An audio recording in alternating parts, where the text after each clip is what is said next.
Hello everyone, welcome, and this is Dang GH. If you have been watching my videos, my name is Anita.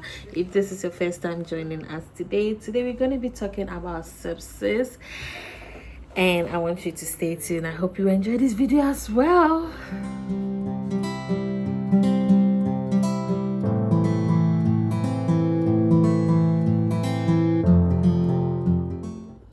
Welcome back. So if you have been going through the marking criteria under sepsis, you realize that sepsis is more of probably you were just going to do a postnatal check on a lady in the house and you realize that lady was becoming septic. So this is what you intervene, because sepsis is an emergency situation and you wouldn't want the lady to get into septic shock. So finding yourself in a home setting where you are performing your usual postnatal checks on your lady and the baby, and you realize that mom's observations are way abnormal, showing signs of sepsis. So basically that is how, when you look at the marking criteria under the midwifery Osce considering sepsis, this is what it looks like. So from what I have seen, it's like in an interpretation more like a home setting. I'm not saying it's a home setting, but when we go through the marking criteria, you realize that this is going to take place in a home setting rather than a hospital setting because of how they put everything together. So the first point you are going to consider is you need to introduce yourself, you introduce your role, what you're going to do. So like I said, it's going to look like you're in a hospital setting, because for example, if I'm going to introduce myself, and you also need to make sure that you're in a safe environment, in the safe environment in relation to the baby. So for example, knock knock, who is there? My name is Anita, I'm the midwife who'll be taking care of you today. I'm here to perform postnatal checks, or 3 days postnatal checks, or 5 days postnatal checks on you and your baby, and you need to observe just that. So like I said, I'm going to observe for safety for baby in relation to baby, because if you go to a person's house and realize that baby is close to a sharp object or is close to something which is not safe, so it's more like observing the safety environment in relation to baby. Introduce yourself, as I said, your role, what you're here for. Then you will you observe the safe environment in relation to the baby. So that's going to be your first point. You perform your hand hygiene following WHO guideline. This is not a time I'm going to teach you how to perform hand hygiene, because as we always know, most in my previous videos I've been teaching you how to perform hand hygiene. Verbalize. I'm going to perform a hand hygiene following the WHO guidelines. Your third point is you need to put on your apron and gloves. How simple are these? The sepsis criteria, the market criteria is so simple that you don't really need so much. So each thing is like a whole point on its own that you need to carry out. And put on a gloves and apron. So if I'm to do all these, putting on a gloves and apron, that marks me a point. But in some of the process, you need to put on a gloves and apron and perform your hand hygiene. So I think this is really interesting, and I haven't really heard of anyone who has done sepsis as an Osce. It's very tricky, so you need to also be careful, because you might think that, oh, they're gonna give me PPH because PPH is a lot, and they're gonna give me shoulder dystocia because shoulder dystocia is a lot, so I'm not gonna learn sepsis, until you realize you are giving sepsis, and it's gonna be difficult for you to go through all these steps. So we are trying to cover it. It's super simple, but I hope we all enjoy it. So the third point, as I said, out of all my blah blah blah, is you need to put on your gloves and wear your apron. So the fourth point is you need to gain consent, and you explain your procedure to the lady.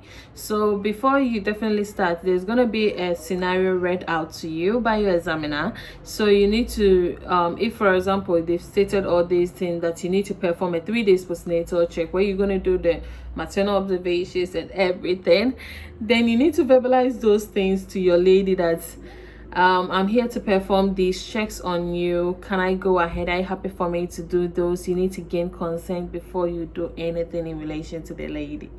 So once you've gained consent, the next point is you need to check if your equipment is safe to use and is clean to use. So you need to check your equipment.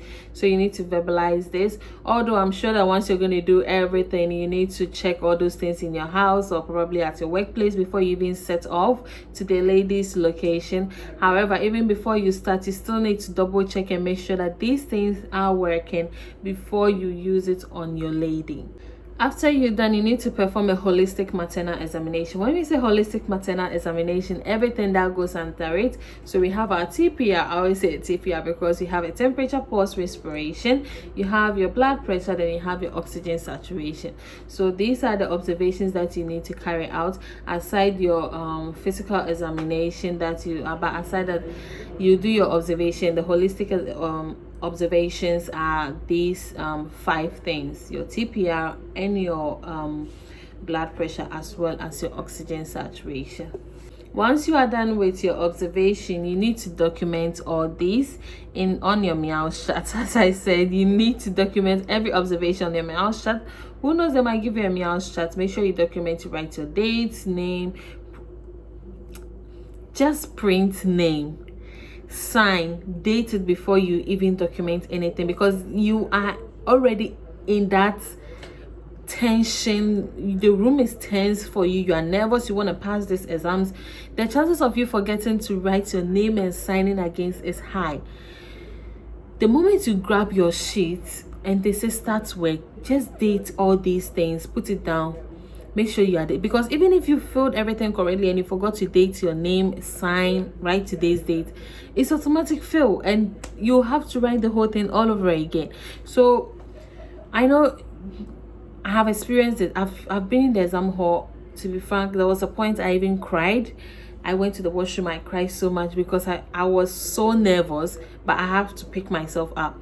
Is no one is going to create the room for you to become nervous, but within yourself you feel like you need to pass this exam. So that kind of feeling alone can make you, like, the chance of you forgetting the simple things is just easier. So please, once you have your sheet of paper, print name and everything, and you give it to the lady. Sorry, you don't give it to the lady. You document your observations on it.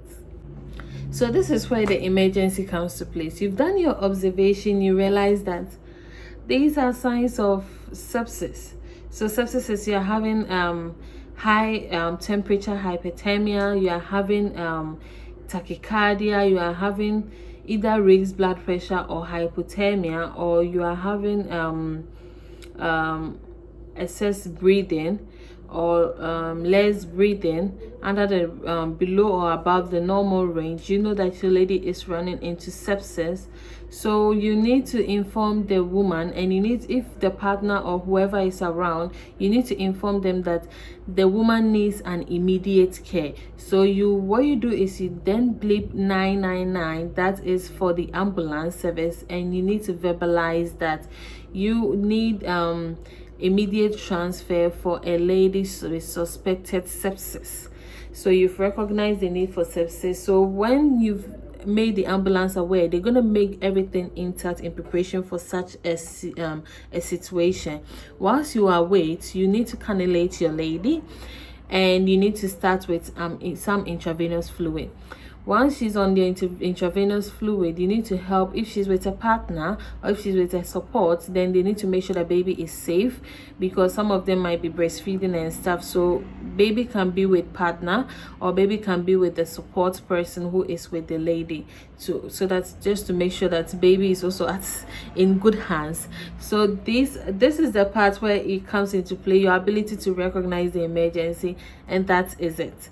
So once everything is done, you discard your PPEs in the infectious waste bin, then you perform your hand hygiene following WHO, and that you have ended your sepsis station. This is super simple. I hope you've all enjoyed it, and stay tuned. We have the last one, that is breech birth.